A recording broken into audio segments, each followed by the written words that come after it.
안녕하세요. 매일 주식 사는 밀레입니다. 오늘은 7월 17일 토요일입니다. 어제 영상을 못 올렸기 때문에 어제 매수한 종목들 공유 드리고 제가 가지고 가는 전략 이런 것들 공유 드리고자 오늘 영상 찍고요.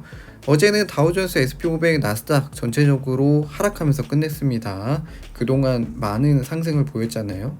그래서 약간 숨고르기 어제 좀 시작을 한 것 같고, 그리고 SP500도 거의 최고치 갔다가 이번 주 동안은 좀 하락하는 모습. 나스닥도 마찬가지고 살짝씩 빠지다가 갑자기 금요일날 마지막을 좀 화려하게 하락하면서 마무리한 것 같고, 모든 지수가 좀 비슷하게 빠졌어요. 이거는 그냥 어떤 종목이 문제라기보다는 약간 숨고르기 하는 게 아닌가 좀 개인적으로 생각해 봅니다. 그리고 섹터들을 보면은 그동안 많이 상승했던 빅테크주들이 전체적으로 하락을 했고요. 그리고 좀 더 붉은색을 띠는 것은 이제 은행주들, 그리고 반도체 관련된 섹터들도 많이 내려갔고, 그리고 에너지 섹터들도 좀 많이 하락을 했습니다. 에너지 어딨지? 에너지는 현재 지금 유가가 좀 많이 하락하고 있는 모습을 좀 보이기 때문에 에너지 섹터도 지금 1.32% 정도 오일가스죠 많이 내려왔고요. 그래서 지금 전반적으로 많이 빠진 모습입니다. 자, 오늘 제 자산은 33,238달러고요. 매년 배당은 856달러입니다. 이 34,000에서 계속 이제 멈춰 있다가 이번 주에 갑자기 쭉 빠졌습니다. 이제 소형주들도 오늘도 많이 빠졌거든요. 러셀 2000 같은 경우도 한 1.2% 정도 빠졌습니다. 그래서 나스닥보다 러셀 2000이 많이 빠졌다라고 좀 보시면 될 것 같아요. 현재 이제 소형주들 제가 가지고 있는 종목들은 대부분 이제 스펙 합병 때문에 시장보다 더 빠질 수밖에 없는 구조인 것 같아요. 왜냐하면 이제 시장이 풀리기 시작하는 주식들이 많기도 하고, 그 주식들 자체가 평단이 좀 낮기 때문에 차익 실현을 위한 물량들이 다른 종목들보다는 많기 때문에 지금 현상이 좀 발생하는 것 같습니다. 이럴 때 저는 포지션을 홀드하고 추가로 매수할 수 있는 금액이 있다면 매수하면 좋을 것 같다는 생각이 있어요. 자, 그래서 어제는 제가 무엇을 샀냐면요, 어제는 T 하나 더 샀습니다. 요즘 T 같은 경우는 한 28달러 요 부분에서 지금 완전 좀 맴돌고 있죠. 배당 낙일 이후에 한 28달러에서 좀 머무르고 있는 모습입니다. 이 포지션일 때 좀 많이 좀 매수하면 좋지 않을까라는 생각을 가지고 있고요. 그래서 지금 한 주 더 샀고, 빨리 매수해서 올해 200주 모으는 게 목표거든요. 그래서 200주 열심히 모아보도록 하겠습니다. 그리고 매수한 종목은 프로테라입니다. 프로테라가 11.90까지 떨어졌는데 어제 제가 11.99에 5주 샀습니다. 와, 진짜 징하게 떨어지고요. 어제는 이 정도면 바닥을 좀 다졌다라고 좀 생각이 들어서 5주를 더 샀고요. 그러다 보니까 그래도 좀 싸게 사는 것 같아요. 며칠 전만 해도 4주를 살 가격으로 현재 5주 샀습니다. 4주 샀을 때 55.36인데 5주 사니까 59.96. 약간 긍정적으로 생각하면 지금 싸게 살 수 있다. 진짜 요즘 계속 사는데 계속 떨어지고 있고, 제가 27달러 때부터 조금씩 사기 시작했으니까 진짜 많이 빠졌어요. 이거 보면은 57%나 빠졌네요. 근데 이때 사셨던 분들이라면 지금 마음이 진짜 아플 것 같습니다. 거의 50% 정도 빠졌기 때문에 쉽지 않습니다. 쉽지 않아. 이 프로테라도 어느 정도 상승했을 때 어느 정도 이렇게 매도한 다음에 락업 해제 딱 떨어지고 다시 샀어야 되는데, 저는 이 프로테라를 왜 신경 안 썼는지. 소파이는 그래도 신경 써서 했는데, 그죠? 제가 소파이는 그때 한번 매도하고 이때 매도 한번 하고 다시 또 하락했을 때 다시 매수하는 전략으로 가져가서 주식수도 좀 많이 늘리고, 지금 빠지긴 했지만 그 13% 정도밖에 안 빠졌단 말이죠. 이것도 저도 한 18달러, 19달러, 20달러에서도 샀었어요. 22.70달러. 이때 샀던 것들을 어느 정도 평단을 좀 낮춘 다음에 매도해서 수익을 좀 보고 그 다음에 다시 매수를 시작했거든요. 이렇게 했어야 되는데, 그렇다면은 이 프로테라도 아마도 이 평단이 한 16에서 한 15 정도까지 가지 않았을까. 근데 이렇게 빠질 줄 알았죠. 알았는데 이 프로테라는 신경을 안 쓴 것 같아요. 다음부터는 이제 투자할 때 이런 방식으로 좀 해야 될 것 같습니다. 전반적으로 이제 소형주들이 많이 빠지고 있는데요. 프로테라 그리고 두 가지 종목 소파이를 한번 차트를 한번 보면 좋을 것 같습니다. 아직 제가 차트를 많이 볼 줄은 모르지만 그냥 한번 여러 가지 자료를 좀 보면서 어떻게 대응하면 좋을까 좀 고민을 했습니다. 그래서 그런 거 같이 공유 드리고 프로테라가 지금 전반적으로 우하향하는 그래프고요. 락업 해제 이후에 좀 많이 빠졌습니다. 그래서 이 락업 해제 후에 많이 빠졌기 때문에 어떻게 대응할까 이런 고민이 좀 있는데 저는 목요일하고 금요일에 거쳐서 한 11.92에 약간 바닥을 좀 다진 게 아닌가 좀 생각이 들었습니다. 이 라인을 좀 그려보면 여기 이때 처음에 이 스펙이 시작됐을 때 이 19.92 정도가 어느 정도 라인을 좀 형성했다고 생각하고요. 그래서 여기에 지금 터치를 했기 때문에 여기서 조금 버텨주지 않을까 좀 생각이 들고 아니면은 좀 더 시장이 하락하거나 아니면은 락업 해제 물량들이 아직 차익 실현을 안 한 물량들이 좀 있다면 여기 10.68까지는 좀 떨어질 수 있다고 생각합니다. 그래서 이 10.68까지 좀 떨어지고 나서 다시 반등이 오지 않을까 좀 생각이 드는데 근데 또 생각해 보면은 RSI 지수가 지금 30을 거의 밑으로 떨어졌어요. 그래서 26 정도 되거든요. RSI 지수가 많이 떨어졌기 때문에 지금 매도 물량이 많기 때문에 다시 매수하는 흐름이 좀 올라가서 반등하지 않을까 좀 생각이 듭니다. 여기 이 끝점을 좀 보면은 거의 다 30을 터치하고서 다시 상승하는 모습을 좀 보였거든요. 이번에는 좀 특수한 경우지만 락업 해제가 물량이 터진 후에 좀 하락을 했고 지금 이 라인에 거쳐서 지금 30으로 지금 내려왔기 때문에 충분히 반등해가지고 한 14달러 아니면은 좀 많이 올라가면 한 15달러까지 좀 상승할 수 있지 않을까. 15까지는 좀 상승하지 않을 것 같고요. 이 라인을 좀 제가 좀 위로 올렸던 거고 이전 그러니까 상승하기 이전으로 좀 그려보면은 이 정도 그래서 14.26 정도까지는 다시 상승할 수 있지 않을까 좀 생각을 해보고 있습니다. 그리고 이런 차트는 제가 생각할 때는 이 프로테라의 그 주식이 거의 100% 유통되고 있지 않기 때문에 이게 100%라고 믿진 않고요. 저도 차트는 초보자이기 때문에 그래서 어느 정도 이렇게 주가가 흘러갈 수 있겠구나 라고 좀 생각하면 좋을 것 같고요.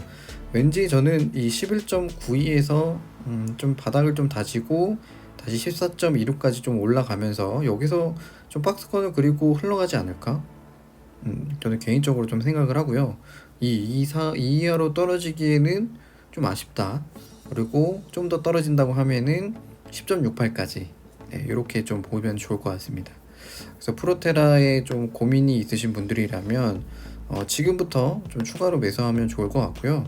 저는 매일 사기 때문에 그냥 추가로 매수했는데 이제 추가 매수 타이밍을 좀 지켜보신 분들이라면 지금 아니면은 10.68까지 좀 하락했을 때 다시 매수해보면 좋을 것 같고 앞서 말씀드렸듯이 RSI 지수가 충분히 30m로 떨어졌기 때문에 저는 다시 반등할 수 있다는 생각이 있습니다. 자, 소파이 같은 경우도 좀 웃긴 거는 이 두 가지 그래프가 좀 비슷합니다. 합병 발표 후에 좀 상승했다가 하락한 이후에 좀 약간 횡보하면서 밑으로 살짝씩 내려갔는데 다시 합병 전에 많이 올랐다가 합병 이후에 락업 해제가 풀리면서 많이 하락했죠. 소파이는 좀 더 프로테라보다는 관심 있는 주식이기도 하고 금리 상승에 수혜를 볼 수 있는 어떻게 보면 금융주이기 때문에 약간 잘 버티고 있는 것 같아요.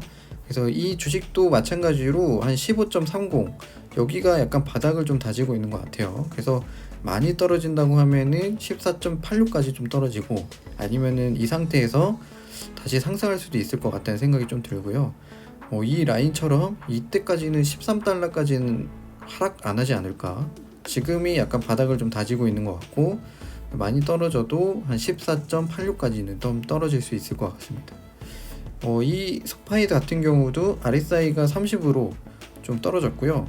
보시면 30으로 가까이 왔을 때 이렇게 반등하는 모습을 좀 보였거든요. 결국은 이 70일 때 좀 매도했다면 좋았겠죠. 저도 이때 좀 매도를 했으니까. 그래서 지금은 다시 매수할 타이밍인 것 같습니다. 그래서 소파이도 지금이 약간 바닥을 좀 형성하지 않을까.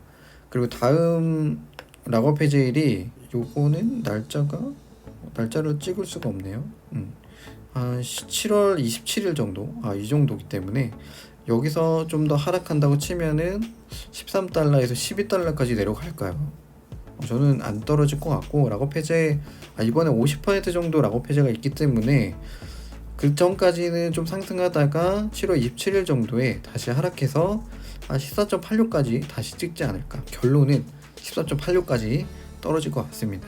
그래서 지금도 어느 정도 바닥이라고 좀 생각을 하고 14.86 정도 나오면은 좀 추가로 매수하면 좋을 것 같고요.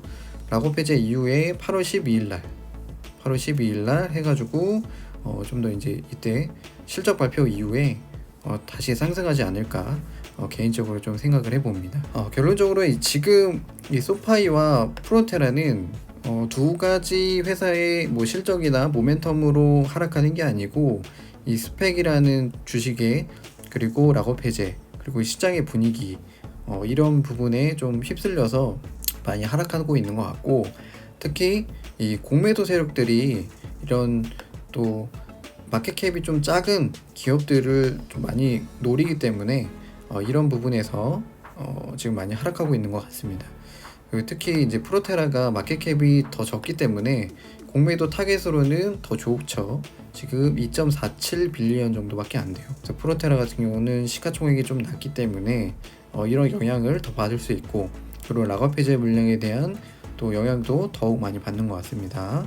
그래서 이 소파이가 좀 더 무겁기 때문에 지금 약간 바닥을 형성하면은 지금 사기에는 좀 적기인 것 같습니다. RSI도 30이고, 네. 그래서 다음 주는 소파이와 프로테라를 열심히 사는 좀 주간이 되지 않을까 생각하는데, 소파이를 좀 더 안정적으로 살 수 있는 좀 기업이라고 좀 생각이 들고요. 그리고 최근에 이제 소파이 같은 경우도 월스트리트벳 요 주식들 트렌드에 들어가고 있는 것 같아요. 소파이가 관심도가 많다. 어딜 봐야 돼? 이 커맨드 볼륨들을 보면은 지금 6월 30일부터 많이 상승했고 7월 달에도 계속 주기적으로 많이 오르락 내리락 하는 것 같고, 그 다음에 지금 보시면 아시겠지만 주가가 하락할수록 커맨드는 더 많습니다. 그래서 소파이에 대한 관심도가 좀 높다고 좀 보여지고요. 또 긍정적인 또 답변들이 많기 때문에 부정적인 것보다 긍정적인 또 코멘트가 많죠. 소파이는 지금 매수하면은 좀 적기가 아닌가 좀 생각이 듭니다. 그래서 저는 다음 주에도 소파이는 이제 계속 사려고 해요. 이제 좀 살 수 있는 좋은 가격인 것 같습니다. 자, 그래서 오늘은 요 프로테라랑 또 소파이 관련해서 약간 작은 지식이지만 차트로 한번 그려봤고요. 그리고 인텔에 대해서 한번 또 인텔 소식이 있어서 전달해 드릴게요. 인텔을 가지고 있는 분들이라면 아마 다 이거에 한번 보셨을 것 같고, 또 국내 주식을 하시는 분들이라면 삼성전자 때문이라도 보셨을 것 같아요. 이 파운드리 쪽에 인텔이 이제 투자하겠다고 했는데 세계 4위인 글로벌 파운드리를 인수하겠다라고 얘기가 나오고 있습니다. 그동안 그 CEO가 바뀐 다음에 인텔이 파운드리 쪽도 진출하겠다 선언을 하면서 어떻게 진행할 건가라고 했는데 약간 의미 있는 좀 이야기인 것 같아요. 글로벌 파운드리를 인수하게 되면은 어느 정도의 첨단 공정은 아니더라도 파운드리 쪽에 진출을 확실히 할 수 있고, 그리고 미국이 인텔의 파운드리 진출을 긍정적으로 보고 있고 서포터 해줄 거라고 좀 믿고 있기 때문에 상당히 긍정적입니다. 그리고 인텔이 벌어들이는 수익으로 이 글로벌 파운드리에 확실한 투자를 하면서 좀 더 첨단 공정을 이끌 수 있지 않을까 좀 생각을 합니다. 그래서 지금도 많은 언론사들도 이렇게 주목하고 있고요. 이번에 인텔이 한 22조를 들여서 미국 애리조나 주에 생산 공장을 짓겠다고 했기 때문에 이 글로벌 파운드리는 한 1조 6천억을 투자할 예정이기 때문에 이 인텔이 투자하는 금액 대비 약간 그래도 적어 보이는 금액을 투자하는데, 인텔이 글로벌 파운드리를 또 인수하게 되면 이런 투자금도 글로벌 파운드리에 또 녹아들면서 더 성장할 수 있는 기회가 되겠죠. 인텔은 상당히 좋은 기사인 것 같고요. 그래서 인텔이 어제는 하락을 하면서 마감을 했는데 이 반도체 종목들이 많이 하락을 했기 때문에 같이 하락한 걸로 보이고 있고요. 지금 이 기업 같은 경우도 현재 RSI가 30으로 좀 내려가고 있습니다. 그래서 제가 생각할 때는 한 53달러까지 충분히 내려올 수 있지 않을까 좀 생각이 들고요. 요거 한 30까지 좀 찍으면 그때 다시 매수하면 좋을 것 같은데, 이 다음 주에 인텔의 실적 발표가 있어요. 그래서 인텔 같은 경우는 실적 발표 이후에 좋게 나올지 모르겠습니다. 또 데이터 센터의 CPU 점유율이 낮아졌다고 하면은 53달러까지 바로 이렇게 내려오거나 아니면은 그 밑까지 좀 갈 수 있을 거라 좀 생각이 들고요. 52까지도 좀 내려올 수 있을 거라고 생각하는데, 또 실적이 좀 좋게 나오면 실적 발표까지는 53까지 떨어졌다가 다시 58까지 상승할 수 있는 여력이 있지 않나 좀 생각해 봅니다. 제가 인텔은 성장도 있고 미국에서 좀 밀어준다는 생각도 있고요. 그리고 모빌아이 때문에 미래 가치를 좀 투자를 하는 편이고, 무엇보다도 배당을 2.53%나 주기 때문에 좋아하는 주식이죠. 만약에 하락하면은 또 인텔 그때부터 계속 매수하려고 하고 있습니다. 인텔이 또 배당 날일이 8월 5일까지 때문에 지금 실적 발표가 7월 22일 금요일입니다. 그래서 7월 22일 금요일 날 만약에 하락하게 되면은 이 배당 날일까지 인텔을 또 계속 매수해서, 또 떨어지면은 떨어질수록 배당이 또 올라가기 때문에 추가로 매수해 보도록 하겠습니다. 그래서 저는 오늘은 여기까지 하도록 하고요. 주말 잘 보내시고요. 저는 월요일 날 돌아오도록 하겠습니다. 여러분, 월요일 날 봬요.